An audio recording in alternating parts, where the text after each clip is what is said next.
सभी से निवेदन है, कृपया अपने माइक को म्यूट कर लें। और ये मेरा जो यहाँ से फ्लैग था वो हट गया है किसी कारण से, तो मुझे थोड़ा स्थान बता दीजिए। हमारे छठे समुल्लास में कहाँ पर चल रहा ओम था? गुरु जी, ओम गुरु जी, ओम। हाँ जी, बोले। गुरु जी, इसमें मोबाइल के पीडीएफ में 164 पृष्ठ के छठे समोल्लास के 11वें श्लोक का तीसरा अर्थ दूसरा हो चुका था सर, हो गया था। जी तो हाँ, इसका जी जी। तीसरा अर्थ आरंभ होगा गुरु जी। 11 श्लोक हैं इसमें ना कुल? जी जी जी, जिसमें से दो श्लोक का अर्थ हो चुका था, तीसरा का अर्थ होगा, तीसरा श्लोक का अर्थ आरंभ होगा आज। जी जी, मैं देख रहा हूँ।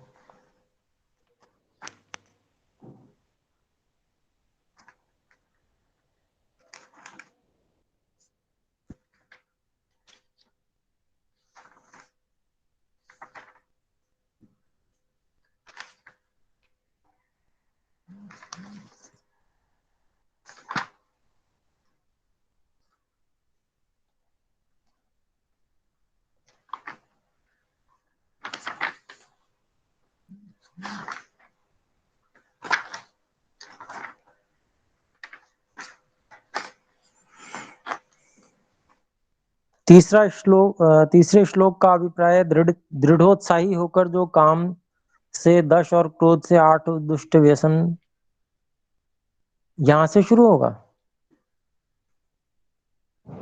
रितु सावन जी, जी गुरु जी।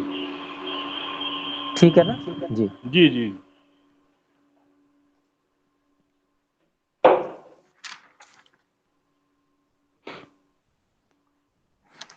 तो देखिए, यहाँ पर हम सत्यार्थ प्रकाश के राजधर्म विषय वाले इस समुल्लास, छठे समुल्लास का पाठ कर रहे हैं। इसमें मनुस्मृति के जो 11 श्लोक यहाँ दिए गए हैं, उनमें से तीसरे श्लोक का अभिप्राय हम पढ़ रहे हैं। दृढ़ोत्साही होकर जो काम से 10 और क्रोध से 8 दुष्ट व्यसन कि जिनमें फंसा हुआ मनुष्य कठिनता से निकल सके, उनको प्रयत्न से छोड़ और छुड़ा देवे।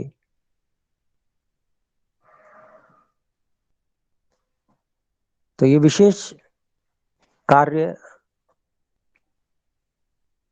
राजा के लिए और सभासदों के लिए विशेष काम से 10 और क्रोध से 8 दुष्ट व्यसन।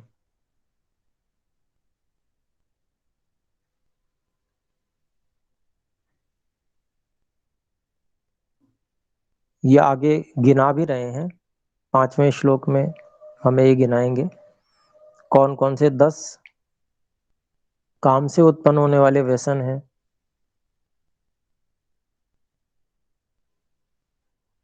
और 8 दुष्ट व्यसन क्रोध से उत्पन्न होने वाले कौन से हैं। इनको न केवल राजा अपने में से, अपने सभासदों में से, बल्कि पूरी प्रजा में से छुड़ा देवे, छोड़ और छुड़ा देवे, इन सब के लिए ये विधान है।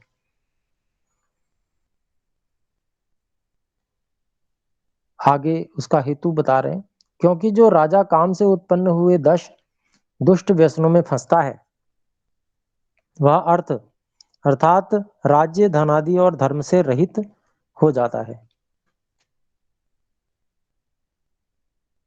और जो क्रोध से उत्पन्न हुए 8 बुरे व्यसनों में फंसता है, वह शरीर से भी रहित हो जाता है। तो कितनी बड़ी हानि यहाँ पर बताई जा रही है। परंतु जो अपने आप का आत्मसमर्पण काम वासना इत्यादि दोषों के प्रति कर देता है, उस व्यक्ति को यह होश नहीं रह पाता कि वो कितनी बड़ी हानियों को उठा सकता है। यहां तक कि मृत्यु भी हो जाती है। क्योंकि पहले जो शत्रु लोगों को मारने के लिए इस प्रकार से व्यवस्था की जाती थी विष कन्याओं की, तो उससे व्यक्ति मारा जाता था, चाहे राजा ही क्यों ना हो। जो इस प्रकार से जो व्यसनों में फंस जाता है, उसका नाश सुनिश्चित है। मान लो उसको उसके प्राण हरण ना भी करे तो आजकल तो दूसरी व्यवस्था है, वीडियो बनाकर उसको राजनीतिक मृत्यु दे दी जाए, जनता के बीच में उसकी पोल खोलकर, वो किसी स्थिति में ही व्यक्ति ना रहे जो संयमी ना हो। तो ये सारी बातें, ऐसे ही क्रोध से जो उत्पन्न हुए व्यसन है, उनसे भी व्यक्ति शरीर से भी मारा जाता है। ये यहाँ पर बताया गया कि शरीर से भी रहित हो जाता है, क्योंकि क्रोध करने वाला व्यक्ति स्वयं जलता है पहले,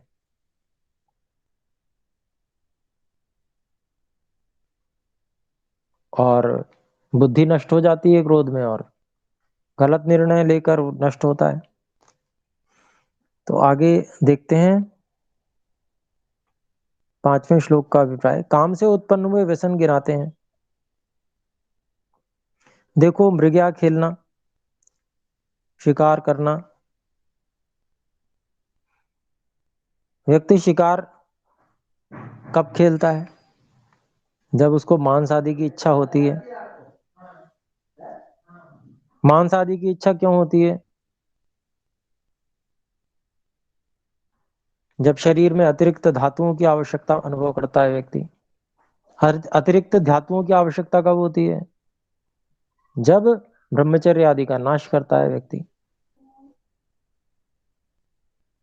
तो भोगों को भोगने से धातुओं का नाश होगा, धातुओं का नाश होगा तो उसकी क्षतिपूर्ति करने के लिए मांस इत्यादि की वो अपेक्षा रखेगा, और उसके लिए वो शिकार खेलेगा। तो एक काम से उत्पन्न हुआ व्यसन हुआ। फिर आगे अक्ष अर्थात चौपड़ खेलना, जुआ आदि खेलना। यहां भी शॉर्टकट मारने की कोशिश है। कामना हुई ऐश्वर्य की, जल्दी ऐश्वर्य चाहिए तो व्यक्ति शॉर्टकट मारने की बात सोचता है। जुआ खेलकर मैं जीत जाऊं, ऐसी तृष्णा मन में उत्पन्न हो जाती है व्यक्ति के। और जिसके पास में सत्ता हो, अधिकार हो, उसके मन में ऐसा आने की संभावना बहुत रहती है, क्योंकि उसके पास में पर्याप्त द्रव्य रहता है। फिर दिन में सोना, काम कथा, आलस्य प्रमाद आ जाएगा शरीर में, ये भी काम से उत्पन्न दोष है। काम कथा, उसी तरह की कहानियां और कथाएं सुनाना, दूसरे की निंदा किया करना। दूसरे की व्यक्ति निंदा क्यों करता है? जब स्वयं में असामर्थ्य होता है, अपने अंदर असामर्थ्य होते हुए भी वह अपने को दूसरों से बड़ा दिखाना चाहता है, इसलिए वो निंदा करता है, कि दूसरे की निंदा करने से उसका प्रभाव कम हो जाएगा, ऐसा। स्त्रियों का अतिसंग, मादक द्रव्य अर्थात मद्य, अफीम, भांग, गांजा, चरस आदि का सेवन करना। तो बुद्धिनाशक जो ये द्रव्य हैं, बुद्धिनाशक पदार्थों का सेवन करने लगता है व्यक्ति, क्योंकि जो गलत काम करता है, उल्टे सीधे काम करता है, उसको नींद नहीं आती। नींद नहीं आती तो थकान रहती है मस्तिष्क में। उस थकान को किस प्रकार से दूर किया जाए, तो वो फिर नशे करने लगता है।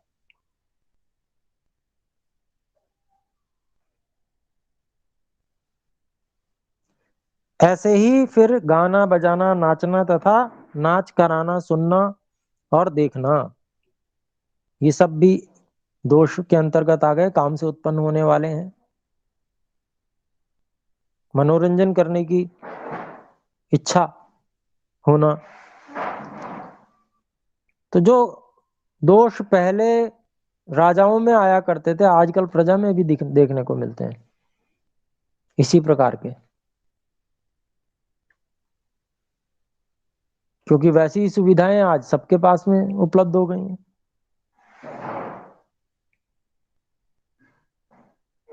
तो नाचना गाना बजाना ये सब जो रास रंग, इसका सेवन करने से व्यक्ति एक तरह से नशा ना करते हुए भी नशे में रहता है, खोया रहता है इसमें।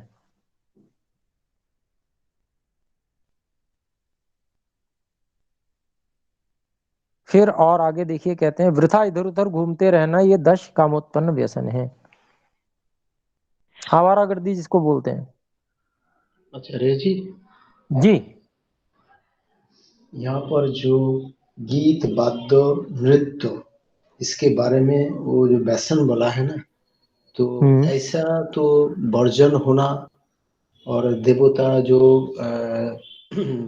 यस्टरडे में जो रामायण क्लास में है, अप्सरा इत्यादि जो सब व्यक्ति है जो काम करते हैं, वो तो नृत्य गीत वाद्य के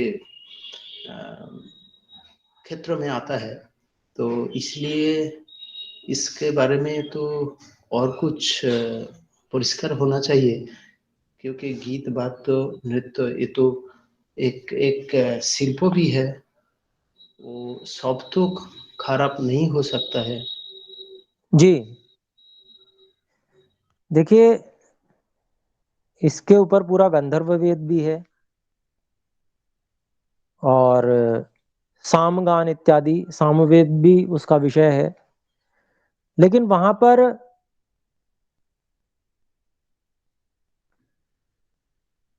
वो काम से उत्पन्न होने वाला नहीं है।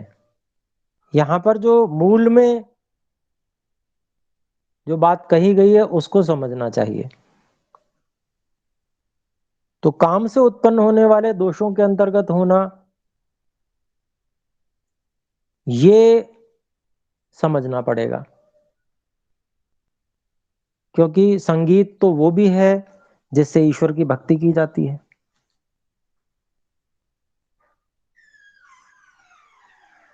संगीत वो भी है जो वीरों में उत्साह भरने के लिए गाया जाता है।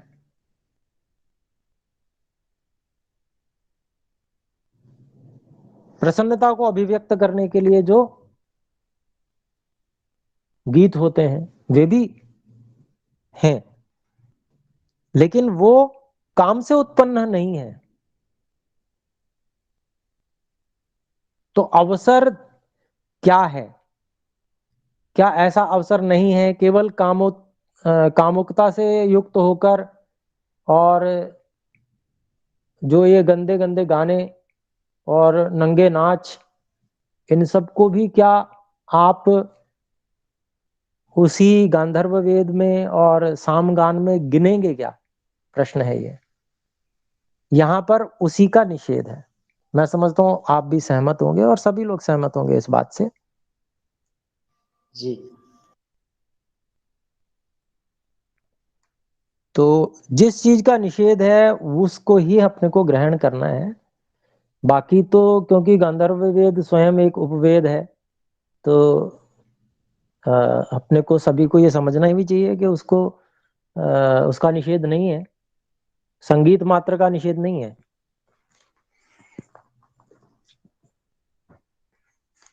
आगे देखते हैं।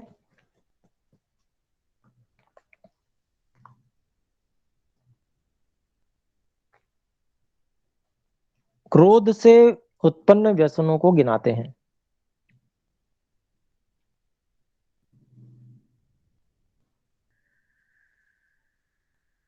तैशून्यम अर्थात चुगली करना, किसी से द्वेष हुआ, उसके प्रति क्रोध है, तो व्यक्ति रास्ता खोजता है, सीधे तो बदला ले नहीं सकता, अधिक शक्तिशाली है वो, तो किसी ऐसे व्यक्ति को ढूंढेगा जिससे उसकी चुगली करके उसको लड़ा दिया जाए।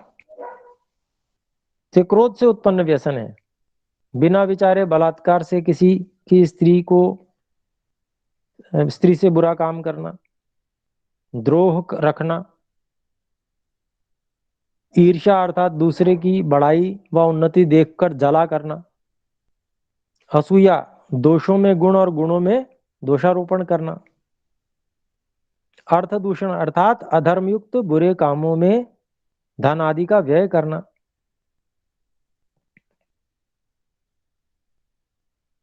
कठोर वचन बोलना,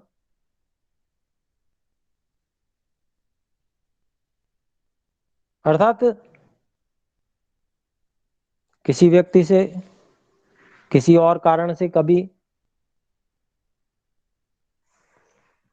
अनुकूल व्यवहार उसका नहीं रहा, उसके प्रति मन में भाव रह जाता है द्वेष का, और फिर वो चाहे कोई सही बात भी कह रहा हो तो फिर उसके प्रति कठोर वचन निकालते हैं।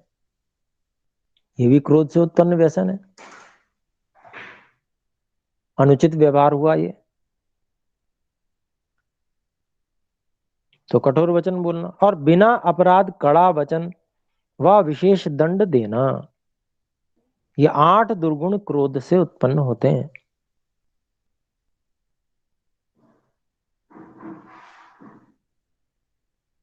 कोई अपराध नहीं है विशेष किसी का, और लेकिन फिर भी उससे कठोरता से पेश आ रहे हैं, कठोर वाणी बोल रहे हैं, उससे दंड दे रहे हैं।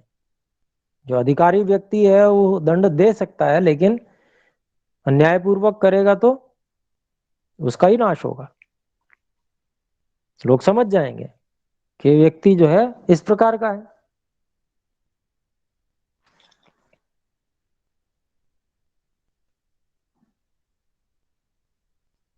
तो ये जो 8 दुर्गुण क्रोध से उत्पन्न होते हैं, तो सभी लोगों को, वैसे तो राजा के लिए कहा है, लेकिन आजकल तो प्रजा ही राजा है। परिवार में पिता माता उनका साम्राज्य है, संगठन में जो मुख्य है उसका साम्राज्य है, नगर का मुख्य पौर उसका साम्राज्य है। तो जहां जहां जिस जिसका अधिकार क्षेत्र है, विद्यालय में जो प्रधानाचार्य है उसका अधिकार है, तो सर्वत्र प्रायः सभी लोग कहीं ना कहीं अधिकारी होते हैं। तो सभी को इस प्रकार का ध्यान रखना चाहिए कि इस प्रकार के दोष नहीं होने चाहिए। इस प्रकार के दोष होंगे तो सर्वनाश सुनिश्चित है। और देखने में भी आता है कि जो व्यक्ति इन सब दोषों से युक्त होता है वो टिक नहीं पाता है, कहीं भी नहीं टिकता, परिवार तक में नहीं टिकता। परिवार तक में वो आंखों से गिर जाता है व्यक्ति जो इस प्रकार के दोषों से युक्त होता है। सम्मान नहीं रह पाता उस व्यक्ति का। पत्नी की दृष्टि में, बच्चों की दृष्टि में ऐसा व्यक्ति गिर जाता है। सब जगह यह बात बिल्कुल ज्यों की त्यों लागू होती है। यहाँ यद्यपि राजा के लिए दी गई है, तो लेकिन अपने को भी समझना चाहिए कि केवल दूसरे के लिए नहीं है। राजा अगर दूसरा है तो उसी को सब कुछ करना है, ऐसा नहीं, हमारे लिए भी है, उसको समझना चाहिए। और हम में से ही कोई राजा बनना है तो हम ऐसा वातावरण उत्पन्न करें कि इन सब दोषों से हम दूर रहें, और सब लोगों को ये समझने समझाने का भी प्रयास करें। आगे, जो विद्वान लोग कामज और क्रोधजों को मूल जानते हैं कि जिससे ये सब दुर्गुण मनुष्य को प्राप्त होते हैं, उस लोभ को प्रयत्न से छोड़ें। काम और क्रोध का जो मूल है वो लोभ है, तृष्णा, लालच। उसके कारण से जो लालच में एक बाधक बन रहा है उसके प्रति क्रोध होगा, और जो लालसा है वही कामना बनती है। इंद्रियों के विषयों की पूर्ति करने के लिए जो कामनाएं व्यक्ति की, लोभ उसमें होता है व्यक्ति का। तो इस प्रकार के लोभ को प्रयत्न से छोड़े। क्या प्रयत्न हो सकता है? तो आध्यात्म विज्ञान, ब्रह्म विज्ञान,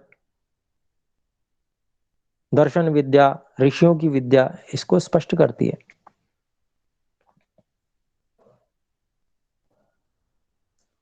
कि इंद्रियों के विषय भोगों को समझें, उसमें कितना सार है, कितना सुख है, कितना दुख है, उसका विवेचन करें। आंख बंद करके भेड़ चाल में जैसे सारा संसार चल रहा है वैसे ही चलते जाओ, इसमें कोई बुद्धिमत्ता नहीं है। सारी दुनिया विषय भोगों के पीछे भाग रही है, दौड़ रही है। मुझे ये नहीं मिला, मुझे वो नहीं मिला, उसको मिल गया, मुझे नहीं मिला। इससे न कि सब तरफ त्राही त्राही दिख रही है। लोग जो है लगे पड़े हैं, भागे पड़े हैं कि मुझे भी वो चाहिए, तो उसके लिए मुझे पैसा कमाना चाहिए, वगैरह वगैरह। तमाम तरह की तृष्णाएं व्यक्ति के अंदर हैं भोगों को भोगने के लिए। सामान्य आवश्यकताओं को पूरी करने के लिए व्यक्ति को कितनी आवश्यकता है? बहुत अधिक नहीं होती, परंतु भोगों को भोगने के लिए, अधिक से अधिक भोगों को भोगने के लिए जो सामर्थ्य को अर्जित करना है, धन की सामर्थ्य को अर्जित करना है, उसके लिए व्यक्ति सारी दुनिया, सारी तरफ, चारों तरफ जिधर देखिए उधर, हर व्यक्ति उधर भागने के लिए तैयार है। ऐश्वर्य प्राप्त करना अलग होता है। ऐश्वर्य के अंतर्गत सबका सुख निहित होता है, और भोगवाद के अंतर्गत स्वार्थवाद होता है। मेरे पास में मेरा बैंक बैलेंस, मेरा घर, मेरी गाड़ी, मेरा बंगला, सब कुछ मेरा मेरा मेरा मेरा।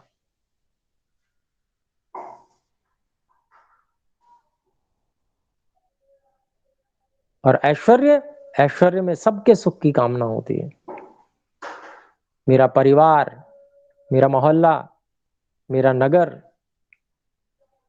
मेरा समाज, मेरा राष्ट्र, हर व्यक्ति उन्नत होना चाहिए, हर व्यक्ति सुख से रहना चाहिए। वहां ऐसी भावना भी साथ में रहती है। तो ऐश्वर्य प्राप्ति का निषेध नहीं है, बल्कि लोभ, जो इंद्रियों के विषयों के प्रति भोग की कामना है, उस भोग की कामना में क्या सार है, इस विषय को समझना है कि वो कितनी देर का है, उससे हमें कितना लाभ मिलना है, कितनी हानि होनी है, और हम उठा कितनी रहे हैं हानि। हमने लाभ कितने क्षण का उठाया, सुख कितने क्षण रहा था, और जब दुख उत्पन्न हुआ तो वो कितना लंबा चला, रोग आदि के रूप में, और परेशानियां जो होती हैं उनके रूप में। उस सब की आपस में तुलना जब व्यक्ति करता है तो उस लोभ से बाहर निकल पाता है, क्योंकि उस लोभ, वो झूठा है, उसका आधार नहीं है। जब उसका आधार को ढूंढने लगते हैं तो वो लोभ बिल्कुल धड़ाम से गिर पड़ता है, क्योंकि आधार है ही नहीं उसका। वो तो केवल ऊपर ऊपर हवा हवा में चल रहा है। क्यों चल रहा है हवा हवा में? क्योंकि हवा उस तरफ चल रही है, सारी दुनिया उस तरफ दौड़ लगा रही है, इसलिए हम भी लगा रहे हैं। सारी दुनिया के साथ हमें भी चलना बहुत जरूरी है, हम ऐसा मानते हैं। इस कारण से हम उस ओर भागे चले जा रहे हैं, दौड़े चले जा रहे हैं। लेकिन जैसे ही हम एक क्षण रुक कर उसके आधार का पता लगाने लगते हैं तो वो उस पे आधार तो है ही नहीं, और वो लोभ धराशायी हो जाता है।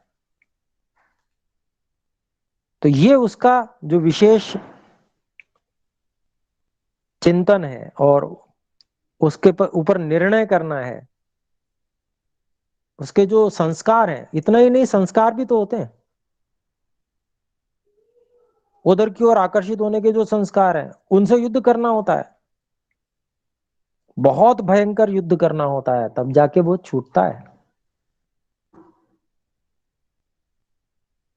तो इसी को यहां पर कहा जा रहा है, लोभ को प्रयत्न से छोड़े। प्रयत्न करना पड़ेगा, निश्चित रूप से करना पड़ेगा।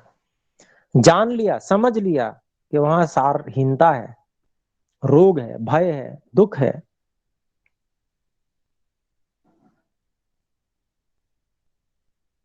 जानने के बाद भी क्षणिक सुख के लिए के प्रति आकर्षण वो नहीं छोड़ पाता व्यक्ति, और फिर वहीं जाके गिरता है। इसीलिए यहां पर कहा गया कि उस लोभ को प्रयत्न से छोड़ें। वो प्रयत्न विशेष करना होगा, संकल्पबद्धता से, कमर कस के, प्रण करके और प्रतिपक्ष भावना से, युद्ध करके। जैसे किसी से युद्ध करके विजय प्राप्त की जाती है, वैसे ही अपने कुसंस्कारों से युद्ध किया जाता है, विरोध किया जाता है, उसका साथ नहीं दिया जा सकता कभी। और हमेशा जो उत्तम विचार हैं, अच्छे विचार हैं, उनको पल्लवित करना, पोषित करना, उनका साथ देना। और बुरे जितने भी विचार आवे लोभ के, उन सबका भयंकर विरोध करना।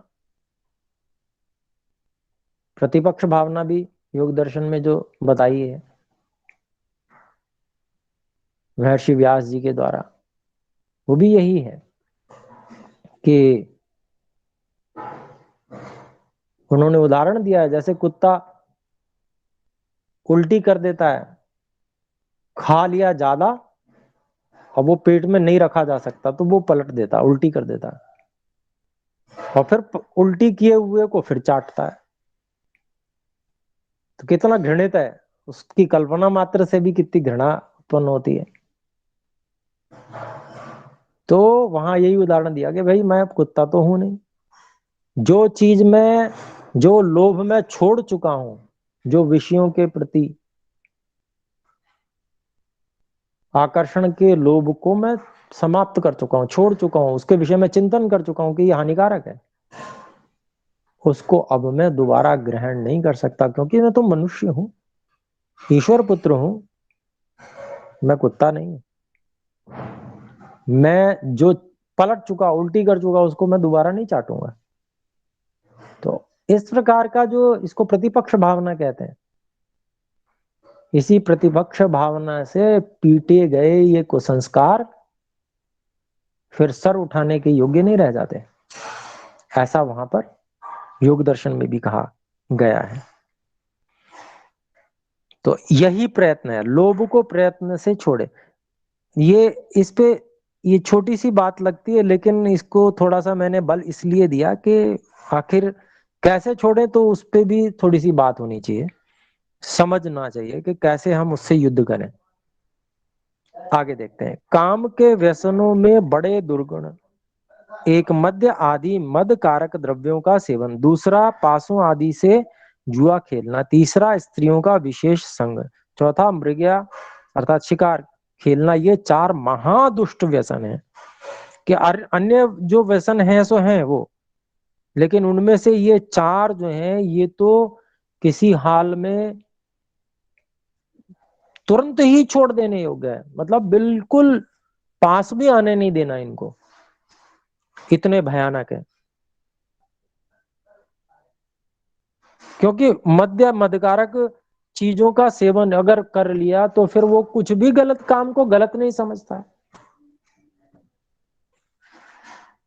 उसका दुस्साहस बढ़ जाता है व्यक्ति का, कुछ भी करने में संकोच नहीं रहता उसको,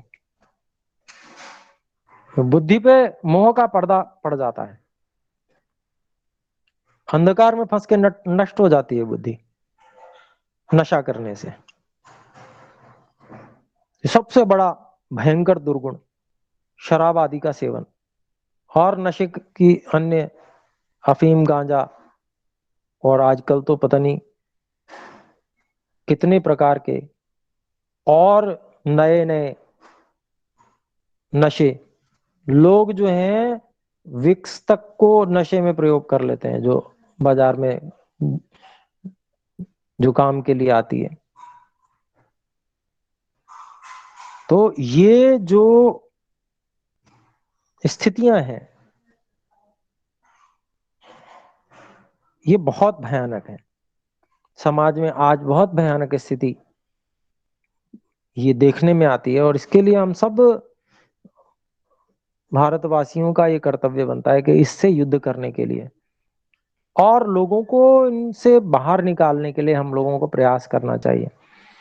नहीं तो वही व्यसन हमारे परिवारों के अंदर अगर कोई व्यक्ति, कोई बच्चा ऐसे लोगों के संग में कभी आ गया तो वो उनसे सीख जाएगा। तो इसलिए इसके लिए प्रयास होना चाहिए, और इसके लिए तो इतना अधिक प्रयास होना चाहिए कि बल्कि इसके लिए राज्य व्यवस्था तक को परिवर्तित करनी पड़े तो उसके लिए भी प्रयास होना चाहिए, क्योंकि ये बहुत भयंकर दोष जो मद्य आदि का सेवन बहुत बड़ा दोष है, बहुत बड़ी समस्या है। फिर उसके बाद में कहते हैं दूसरा 500 आदि से जुआ खेलना। जुए बहुत प्रकार के हैं, जुआ खेलना मात्र का वेद में निषेध किया गया। तो ये बहुत बड़ा दोष ऋषियों ने भी बताया वेद से ही जानकर। इतना भयंकर दोष ये है कि इस दोष के कारण से धर्मराज होते हुए भी यदि युधिष्ठिर बाकी सब चीजों में वो धर्म का सेवन करते थे, केवल एक अधर्म यह जुआ खेलना इत्यादि, चाहे आग्रह के कारण से, चाहे लोकलाज के कारण से, चाहे क्षत्रियों के आग्रह के कारण से उन्होंने जुआ खेला, और जुआ खेलने के बाद में कितना भयानक परिणाम उसका महाभारत के रूप में सामने आ गया, सब विनाश हो गया। इतना भयानक विनाश कि पता नहीं कब इस विनाश से उबर पाएंगे। 5000 साल तो हो गए, अभी तक कुछ नहीं विशेष उबर पाए, और पतन ही पतन दिख रहा है। इतना भयानक ये जुआ खेलना। स्त्रियों का विशेष संग, पुरुषों के लिए स्त्रियों का विशेष संग और स्त्रियों के लिए पुरुषों का विशेष संग, यानी कि एक पति और पत्नी, एक पत्नी व्रत पति और एक पतिव्रत स्त्री। समाज में पतिव्रत व्रत स्त्री तो सब लोग प्रयोग करते हैं, एक पत्नी व्रत उसको ज्यादा महत्व नहीं दे रहे, और समुदाय विशेष तो उसको तो आजकल के कानून ने ही छूट दे रखी है कि तुम 4 करो। तो ये जो है बहुत बड़ी विडंबना, जो कि नियम पूरे राष्ट्र में सबके लिए एक सा होना चाहिए।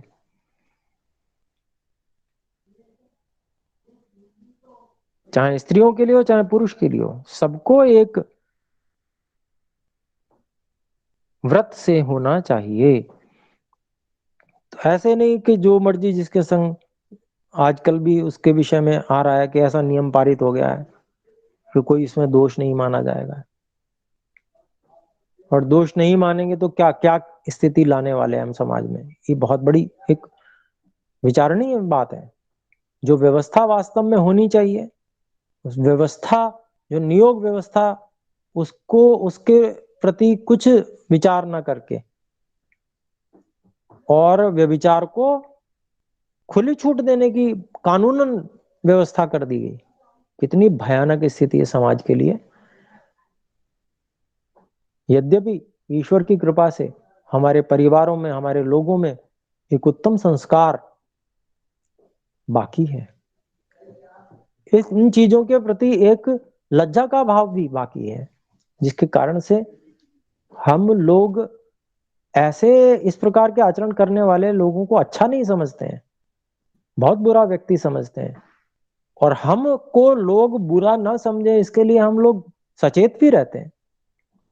ये उत्तम संस्कार जो हमारी पीढ़ियों से चला आ रहा है आर्यों का, इसके कारण से बहुत कुछ बचे हुए हैं, लेकिन ये कब तक बचेंगे आप ये समझिए। आज ये संस्कार है, कल रहेगा नहीं रहेगा इसकी क्या गारंटी है। कितने ही संस्कार हैं जो अब नहीं रहे। भारतीय संस्कृति के प्रति स्वाभिमान का संस्कार लुप्त प्राय हो गया, लुप्त प्राय। कितने अंशों में है, ये हम आत्मनिरीक्षण करके पता लगा सकते हैं। और अगर है भी तो हम उसको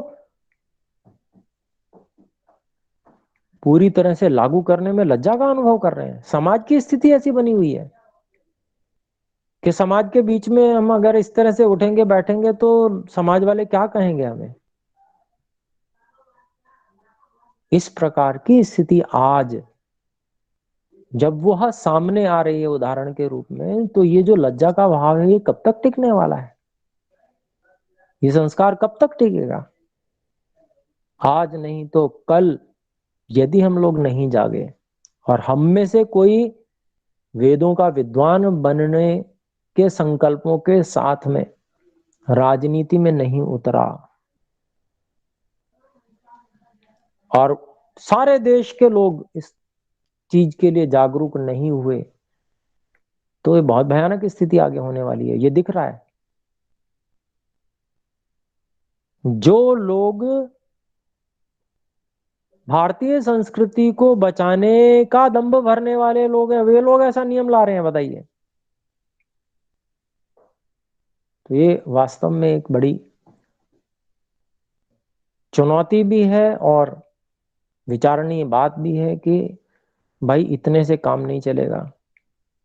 जो लोग हैं, मान लीजिए उन्होंने कुछ किया तो वो एक मील का पत्थर अवश्य है, पर वह लक्ष्य तक नहीं पहुंचे हैं, वो लक्ष्य से बहुत पहले हैं।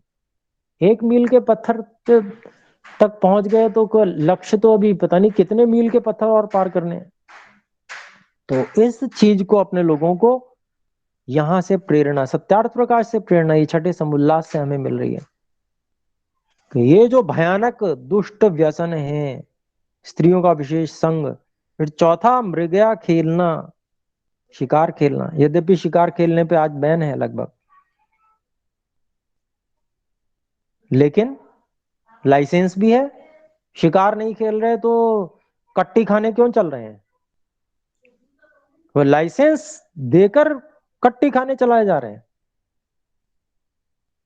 खुलेआम पशु और पक्षियों को काटने का अधिकार दिया गया है। ये बिल्कुल भी सहन करने योग्य नहीं है। महादुष्ट व्यसन के अंतर्गत है ये, महादुष्ट व्यसन के अंतर्गत है। हिरण का शिकार मत करो, पर भैंसे को काट के खा लो। गाय को निषेध है, लेकिन छुप लुक छुप के उसको भी काट के खा लो। कितनी भयंकर स्थिति है आज। ये सारे के सारे जो जिनको ये कहा काम के व्यसनों में बड़े दुर्गुण जिनको कहा है महर्षि दयानंद सरस्वती जी ने, खाली महर्षि दयानंद सरस्वती जी नहीं, महर्षि मनु ने भी कहा है। महर्षि दयानंद जी का तो समर्थन है वहां। ये चारों के चारों दुर्गुण आज समाज में बहुत भयंकर रूप में देखने को मिल रहे हैं। मद्य आदि का सेवन देख लीजिए, शराबों की दुकान खुली हुई है और सबसे ज्यादा भीड़ वहीं मिलती है।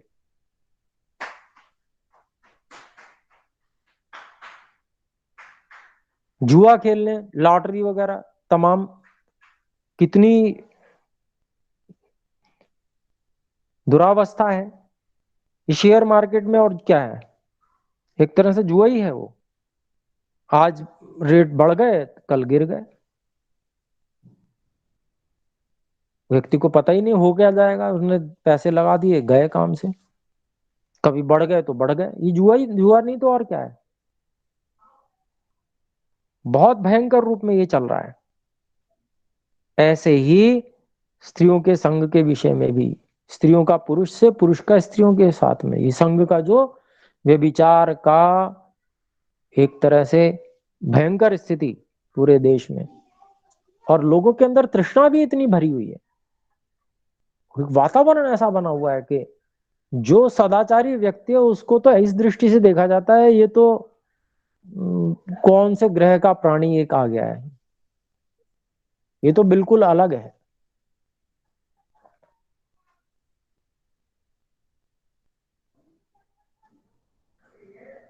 तो ये जो एक वातावरण है, ये वातावरण वास्तव में बहुत भयानक वातावरण है। और इस वातावरण से बाहर निकलना, यद्यपि आज के राजनेता लोगों को भाइयों और बहनों करके भी संबोधित करते हैं, एक अच्छी बात है।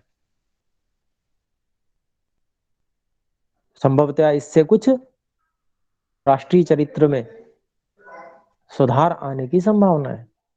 लेकिन जब नियम कानून किसी चीज के लिए स्पष्ट छूट देते हो, वहां पर तो जो व्यभिचारी लोग हैं उनको खुली छूट मिल जाएगी। अपने परिवारों में जो अच्छे लोग हैं उनके लिए भय का वातावरण उत्पन्न हो जाएगा, क्योंकि इंद्रियों की प्रवृत्ति तो विषयों की ओर है।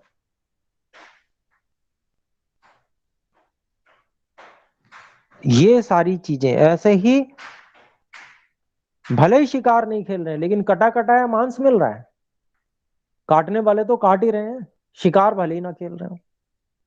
ये सारे के सारे भयानक दोष आज के समाज में व्याप्त हो रहे हैं। इन सब दोषों को हटाने के लिए आर्यों में से ही वेदों के विद्वान लोग विशेष रूप से निकलने चाहिए। संगठन का निर्माण होना चाहिए राष्ट्रीय स्तर पर, और आज की प्रक्रिया के द्वारा राजनेता के रूप में सामने आकर और व्यवस्थाओं को संभालना, ये आवश्यकता है आज की।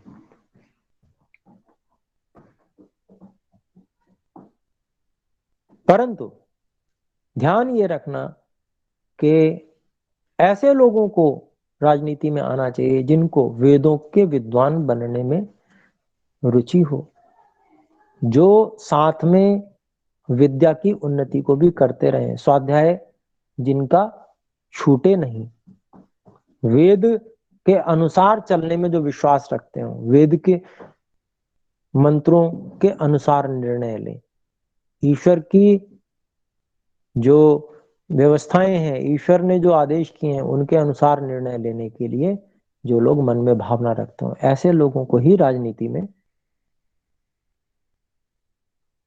भेजना चाहिए,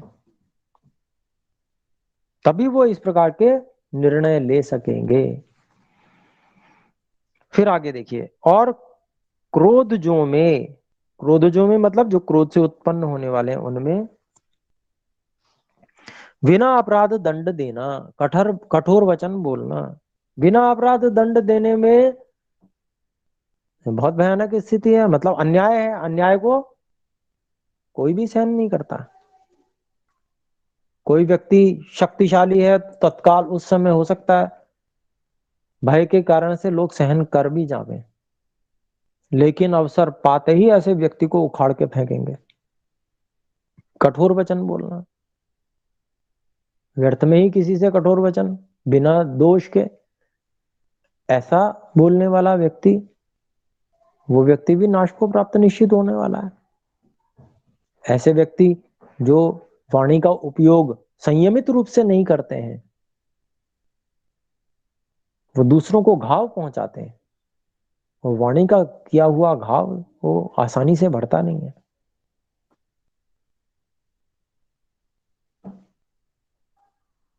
वो शत्रुता हो जाती है भयंकर, और शत्रुता के कारण वो क्या क्या फल हो सकते हैं वो इतिहास में हम देख सकते हैं। और धनादि का अन्याय में खर्च करना, अन्याय करना, धनादि का अन्याय में खर्च करना, आज देख लें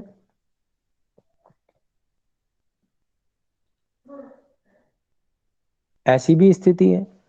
और ऐसी स्थिति होती है, अन्याय में खर्च करते हैं, उल्टे सीधी चीजों में लगा देते हैं, तो जनता को पता चलता है कि ये फालतू खर्च कर रहा है ये राजनेता, उसको तुरंत 5 साल बाद उतार देते हैं, चलो भाई तुम हटो। ये 3 क्रोध से उत्पन्न हुए बड़े दुखदायक दोष हैं, तो इन सब से बचना चाहिए। मतलब राजा को बचना चाहिए कि राजा को भी, और विद्यालय का जो एडमिनिस्ट्रेटर है उसको बचना चाहिए, परिवार का जो स्वामी है उसको बचना चाहिए, सभी को, जिस जिस क्षेत्र में जिस जिसका अधिकार है। वही स्थिति परिवार में भी होती है। अन्याय देख तो लेते हैं बच्चे भी, लेकिन समझते हैं।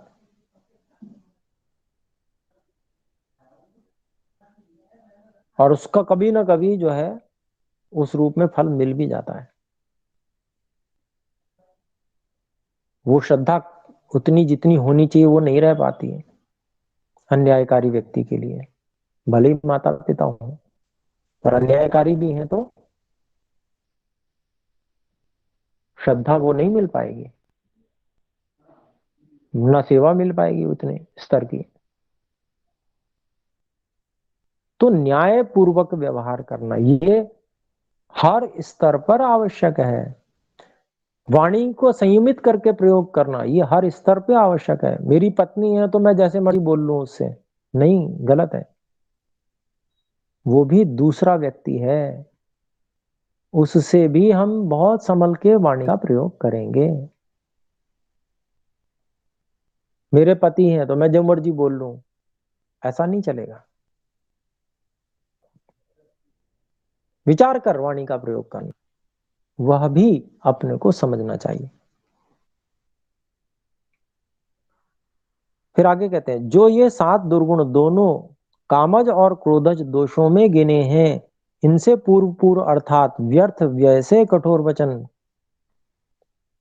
वचन से अन्याय से दंड देना, इससे मृग्या खेलना, इससे स्त्रियों का अत्यंत संग, इससे जुआ अर्थात द्यूत करना, और इससे भी मद्यादि सेवन करना बड़ा दुष्ट व्यसन है।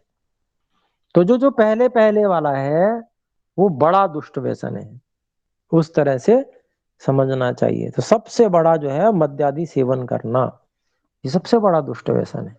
क्योंकि इसको करने के बाद में फिर कोई भी व्यसन फिर छूटता ही नहीं, वो तो सब करने में वो तत्पर हो जाएगा। ऐसा व्यक्ति कुछ भी करने के लिए तैयार है।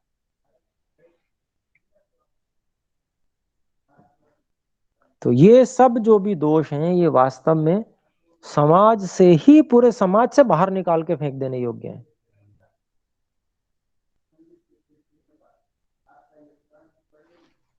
आगे देखते हैं।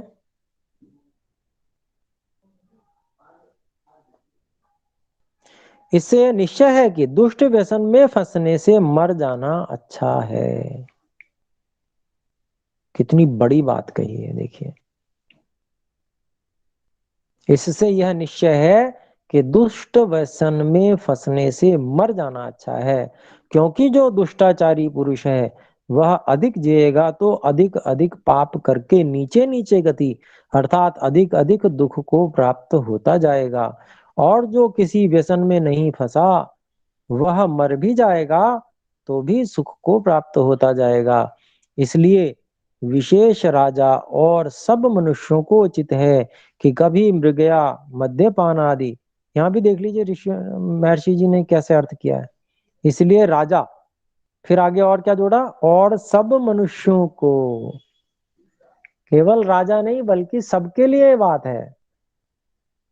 सब मनुष्यों को उचित है कि कभी मृगया और मद्यपान आदि दुष्ट कामों में न फंसे और दुष्ट व्यसनों से पृथक होकर धर्मयुक्त गुण कर्म स्वभावों में सदा वर्त के अच्छे अच्छे काम किया करें।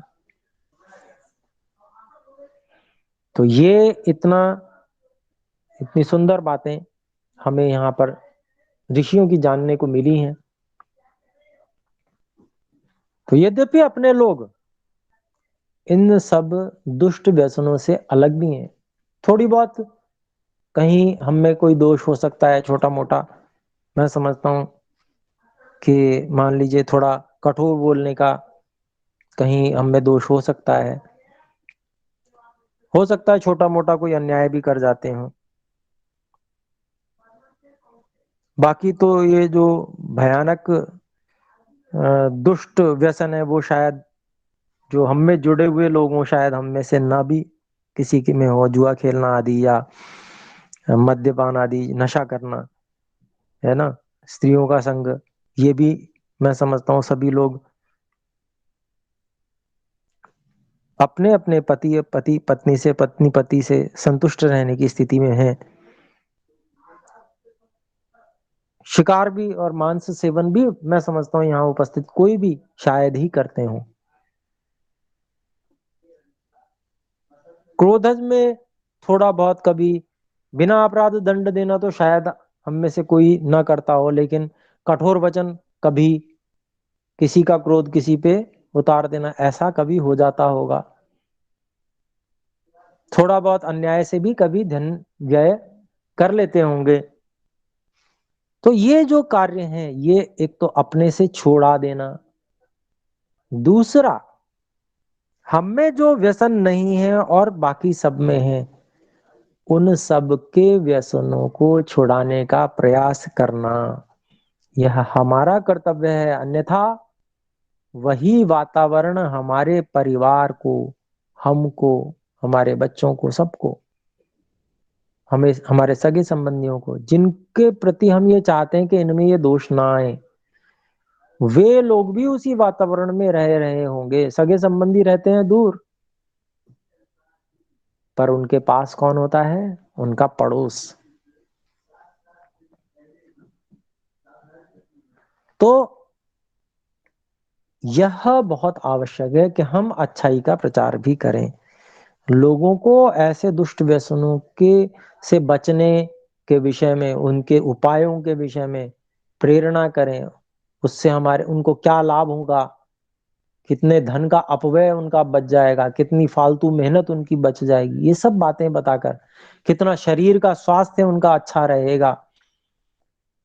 उल्टी सीधी चीजें खाने पीने की बजाय बीड़ी सिगरेट गुटखा पान तमाकू, जो इस तरह की चीजें, पान मसाला इत्यादि लोग खाते हैं, उसकी जगह उनको बताना चाहिए कि इसकी जगह आप घी दूध फल ऐसे उत्तम उत्तम पदार्थ, सात्विक पदार्थ आप खाया करें। देखिए आपके शरीर में कितना अंतर परिवर्तन आ जाएगा। स्वास्थ्य के नियमों को बताकर उनकी समस्याओं को कम करना, दूर कर देने की प्रयास करना, ये सब कार्य अपने सब लोगों को करना चाहिए अपने आसपास के क्षेत्रों में। तभी हम वातावरण बढ़िया बना पाएंगे अपने लिए, अपने परिवार के लिए, सगे संबंधियों के लिए। तभी हम उत्तम वातावरण का निर्माण कर पाएंगे। फिर आगे कहते हैं, देखिए राजा नहीं, राज सभासद और मंत्री कैसे होने चाहिए। तो इसके लिए यहाँ पर हमको 9 श्लोक दिए गए हैं, तो आइए पढ़ लेते हैं। मौलान् शास्त्रविदः शूरान् लब्ध लक्ष्यान् कुलोद्गतान् सचिवान् सप्तचाष्टौ वा प्रकुर्वीत परीक्षितान् अपि यत् सुकरं कर्म तदप्येकेन दुष्करं विशेषतो साहाय्येन किन्तु राज्यं महोदयम् तैः सार्धचिन्तये नित्यं सामान्यं सन्धिविग्रहम् स्थानं समुदयं गुप्तिं लब्ध प्रशमनानि च तेषां स्वं स्वमभिप्रायमुपलभ्य पृथक् पृथक् समस्तानां च कार्येषु विदध विदध विदध्याद्धितमात्मनः अन्यानपि प्रकुर्वीत शुचीन् प्राज्ञानवस्थितान् सम्यगर्थसमाहर्त्री नमात्यान् सुपरीक्षितान् निर्वर्तेतास्य यावद्भिर्रति कर्तव्यता नृभिः तावतो तन्द्रितान् दक्षान् प्रकुर्वीत विचक्षणान् तेषामर्थे नियुञ्जीत शूरान् दक्षान् कुलोद्गतान् शुचीनाकरमान्ते शुचीनाकरकर्मान्ते भीरुनन्तर्निवेशने दूतं चैव प्रकुर्वीत सर्वशास्त्रविशारदम् इंगिताकारचेष्टज्यं शुचिं दक्षं कुलोद्गतम् अनुरक्तः शुचिर्दक्षः स्मृतिमान् देशकालवित् वपुष्मान् वीतभीर्वाग्मी दूतो राज्यः प्रशस्यते।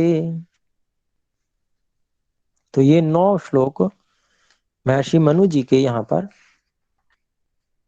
महर्षि स्वामी दयानंद जी ने दिए हैं और इनका अभिप्राय देखते हैं। पहले श्लोक का अभिप्राय है स्वराज्य स्वदेश में उत्पन्न हुए। देखिए सबसे पहली शर्त,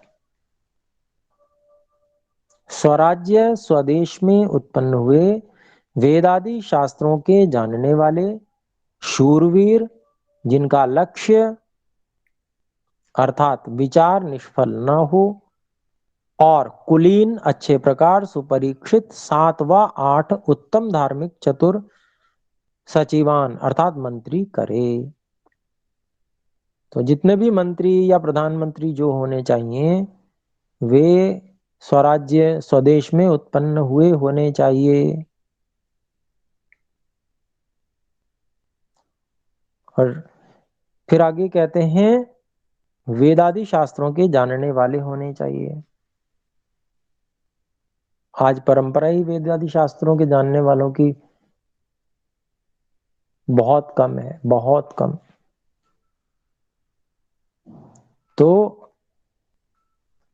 ये परंपरा चले, हम में से अधिकांश लोग वेदादि शास्त्रों को जानने वाले हों, तो उनमें से जो श्रेष्ठ उत्तम लोग, अत्युत्तम लोग होंगे, उनको फिर मंत्री के रूप में चुना जा सकता है। शूरवीर भी होने चाहिए जिनका लक्ष्य अर्थात विचार निष्फल ना हो, जो जिस चीज को लक्ष्य करके विचार करें उसमें सफल हों।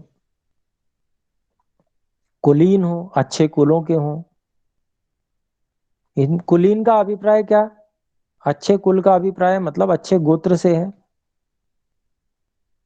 पहले बहुत विचार कर उत्तम गोत्रों में मिलान करके गुणकर्म स्वभावों का और इस प्रकार के विवाह किए जाते थे। तो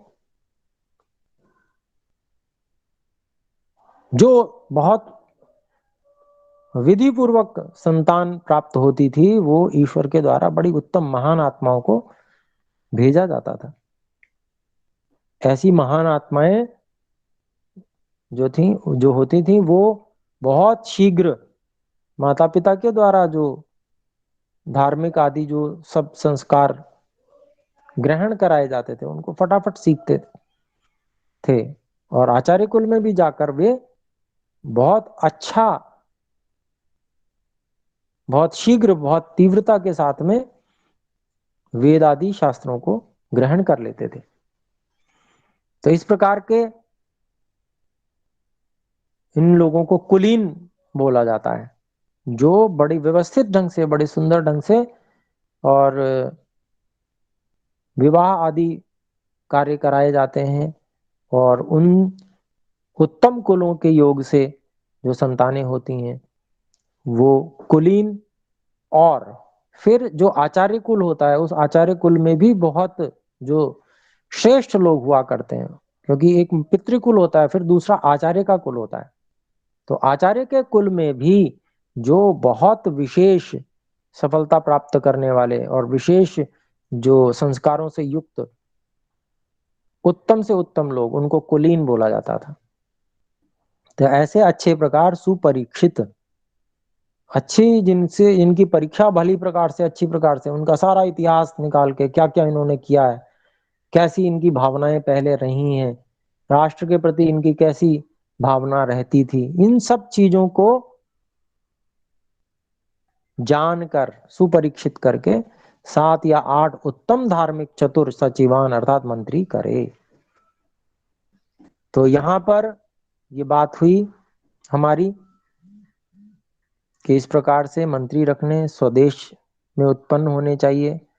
और वैसे इतना भी, और इसको अगर हम जोड़ लें कि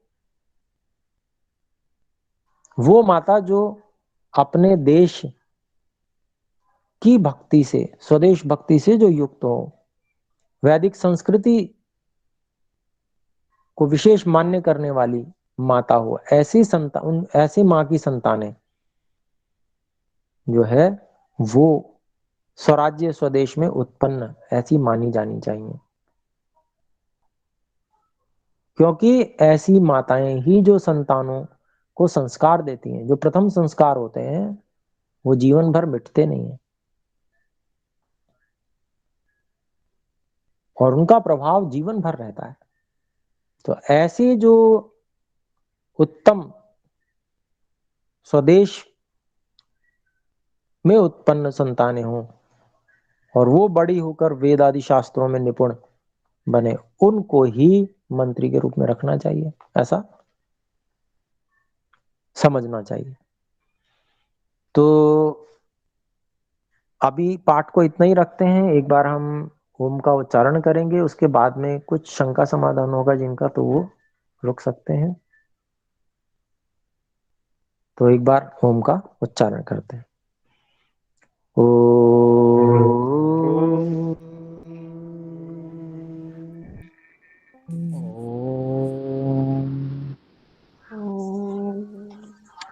सभी को सादर नमस्ते। नमस्ते जिनको गुरुजी। नमस्ते जी, जी नमस्ते, नमस्ते जी। जिनको शीघ्रता हो वे मीटिंग छोड़ सकते हैं और बाकी जिनको कुछ शंका हो तो वे रख सकते हैं अपनी। नमस्ते गुरुजी। जी नमस्ते।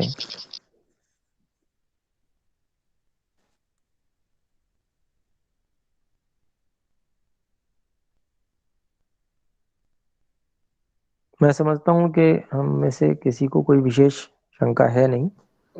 आचार्य जी, जी जी कहें। आपने एक गल्प सुनाया था, कुकुर उसको ज़्यादा से ज़्यादा खाना और उल्टी करना और फिर खाना, इसके बारे में आपने योग सूत्रों के एक सूत्र आपने याद किया, वो सूत्र मैं भूल गया, लिख नहीं पाए, आपने बोल सकते हैं क्या? वो देखिए वो प्रतिपक्ष भावना के प्रतिपक्ष। अंतर्गत, हाँ प्रतिपक्ष भावना करने के अंतर्गत व्यास भाष्य में बताया गया है, श्ववांतावले ही, इस तरह से आगे इसके वो हैं शब्द। जी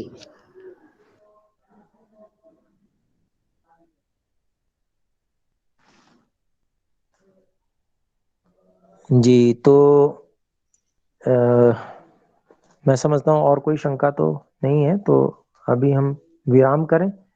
आप अपने गुरुकुल क्रांति के संस्थापक श्री हिमांशु जी कोई बात रखना चाहेंगे? नमस्ते गुरुजी। ऐसी तो जी कोई बात नमस्ते। नहीं है। कक्षा के बारे में तो आपने बता ही दिया था, जो 2 कक्षाओं में आरंभ करने वाले हैं। एक आजीवन स्वस्थ कैसे रहें और एक यजुर्वेद का मंत्र पाठ। हाँ, यजुर्वेद के मंत्र पाठ की 9 तारीख से प्रारंभ है नहीं, या 13 आज तारीख से? से, 9 तारीख से ये आजीवन स्वस्थ वाला है गुरुजी, और 13 तारीख से फिर यजुर्वेद का है। हाँ हाँ हाँ, अच्छा ठीक है ठीक है। ये तो इसका मतलब आज हमने जल्दी कर दिया। ठीक है, जी चलिए कोई बात नहीं, अब जी हो गई जी। तो हो गई, तो कोई बात नहीं। अगली अगले जो सप्ताह होगा, आज हमारी तारीख है 6 है 7 है। जी 6 है गुरुजी। हाँ, तो अगले सप्ताह से हमारी वो यजुर्वेद की कक्षा होगी। उसमें यही क्रम रहेगा, 11:30 तक हम सत्यार्थ प्रकाश का पाठ करेंगे और उसके बाद में हम शंका समाधान थोड़ा बहुत जो होगा वो करेंगे। उसके बाद 12 बजे से यजुर्वेद उच्चारण की कक्षा रखेंगे, आधे घंटे की वो कक्षा होगी। और इसी तरह से आजीवन स्वस्थ कैसे रहें, यह कक्षा 7 बजे रात्रि में, सायंकाल 7 बजे से 7:30 बजे तक, आधे घंटे की 3 दिनों के लिए होगी। वो 9 तारीख से प्रारंभ हो रही है। तो आचार्य ठीक है। जी प्रणाम। आपका गुरुकुल हरिद्वार में है, कहाँ है? जी, हमारा इस समय कोई गुरुकुल नहीं है और हम सारे कार्यों का संचालन घर से ही कर रहे हैं। अच्छा, कक्षाओं का अच्छा। जितना भी संचालन है। जी, पहले जी। गुरुकुल था लेकिन वो कोरोना के कारण से बंद हो गया था, फिर उसके बाद में हमने और विशेष प्रयास उस पे ज़्यादा अभी तक नहीं किया। अच्छा, अच्छा। जी। आचार्य जी, एक निवेदन करूँ? जी, बोलिए। वो जो यजुर्वेद भाष्य कोई हो सकता है क्या शाम से, क्योंकि संडे पे थोड़ा काम भी है घर पे, और कोई लोग हो कि ना हो मुझे मालूम नहीं, तो शाम से हो सकता है क्या? तो अच्छा हो शाम सकता है।